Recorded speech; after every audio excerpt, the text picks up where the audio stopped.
Hey, what's up guys? John here. Average rent in New York City is now $5,000 per month. $5,000 a month. I believe we're witnessing something very, very big in New York, in Miami, in LA, and a lot of these expensive markets. This rapid appreciation in rents coupled with higher interest rates is likely only going to force more upward demand in the short term on the rental market. I do believe there's going to be a lot of very big changes coming to housing. And what I think could very well happen here is I think that we're going to see a lot of landlords refinancing their buildings based on these higher rents. And if these rents later do get pulled back down to earth, these landlords could be in very big trouble. Here's what's going on. The average Manhattan rent breaks $5,000 the first time in history.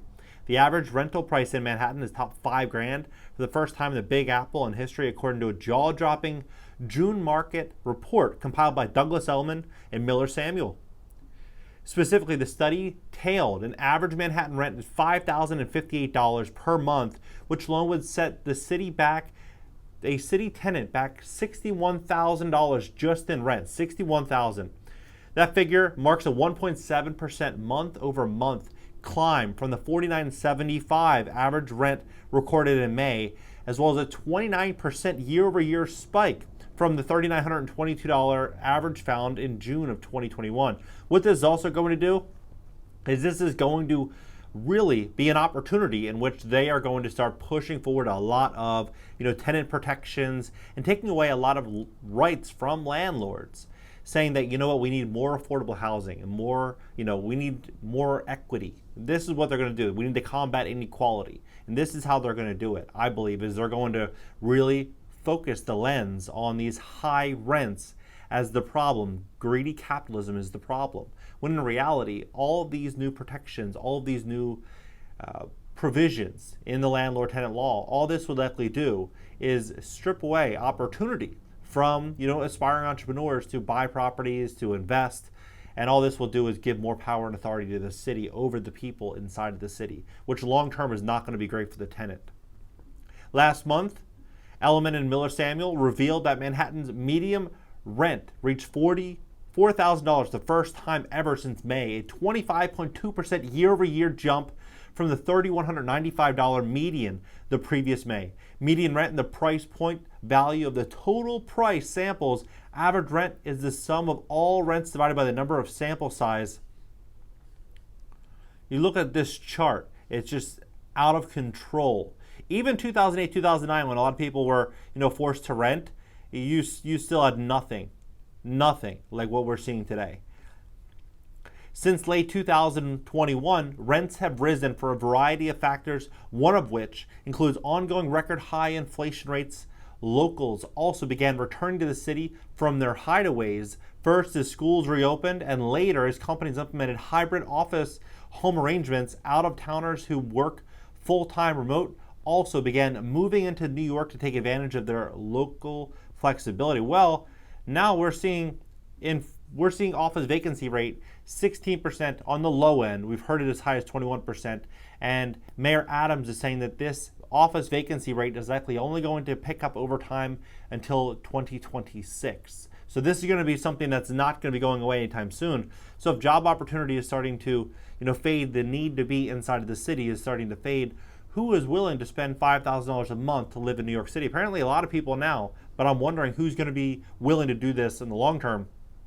Elliman also added that with an increase in mortgage rates, would-be buyers have turned to renting, adding even more pressure to an already tight market, which lately has been marked by bidding wars to secure leases for a scarce number of units. In June, Manhattan saw 6,433 units available for rent, 11.4% more than the 5,776 listed in May, but a nearly 46% drop from the 11,853 available last June. Among them, listing portal Street Easy shows the most expensive in the city, a roughly 6,240 square foot penthouse at 157 on Billionaires Row, and Midtown listed by Deborah Kern of Corcoran for $150,000 a month with front seat views to the Hudson.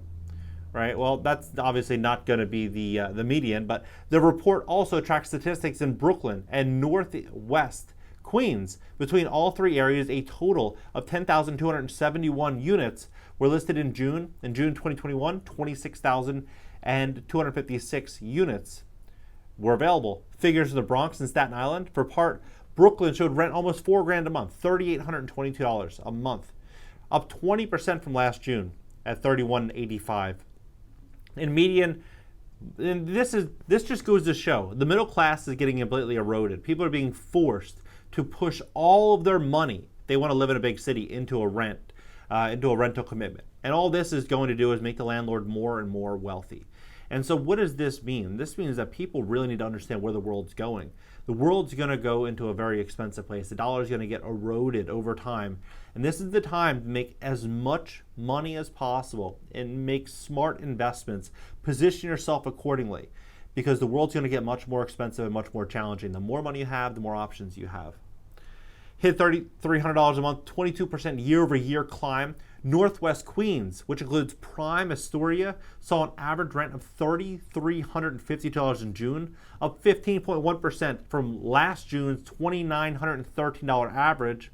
That region's median hit $3,002 in June, up 11.2% from last June. And this 24-year-old graduated from Columbia. She went to become a doctor of physical therapy program in May, and for the last month of her search of a 2-bedroom flexible 1-bedroom apartment to share with her college friend, a 25-year-old, right?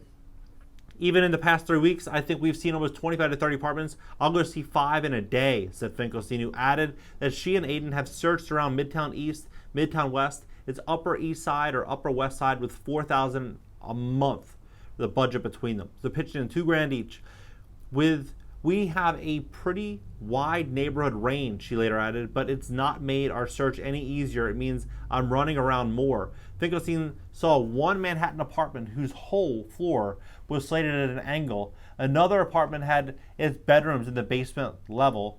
At one open house, attendees were told that whoever sent in their deposit first got the apartment. Another open house had 30 people standing in line for 90 minutes total. The stairs went around the corner. This is absolutely crazy. When that happens, you just don't even apply.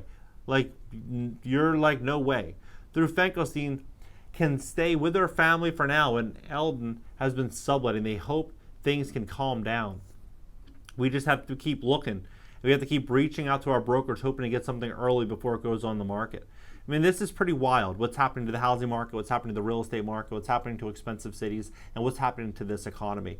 Over the last couple of years, we've seen nothing except more and more power and authority going to the wealthy, large corporations. And as this market becomes more and more uncertain, what's going to likely happen is we're going to see more opportunity flow to these very corporations that have really benefited over the last few years.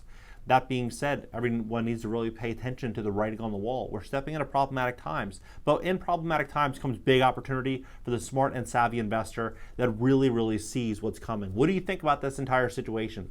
Over $5,000 a month for the average apartment in Manhattan right now. Drop your comments below, hit the like button, subscribe here. Also subscribe to my second channel. It's going to be an interactive call-in show and a podcast this upcoming week. And LinkedIn, Twitter, Instagram, and TikTok up in the banner. And catch you guys in the next video. If you're interested in being sponsored on my YouTube channel, visit cashnow.video/sponsor and fill out the application.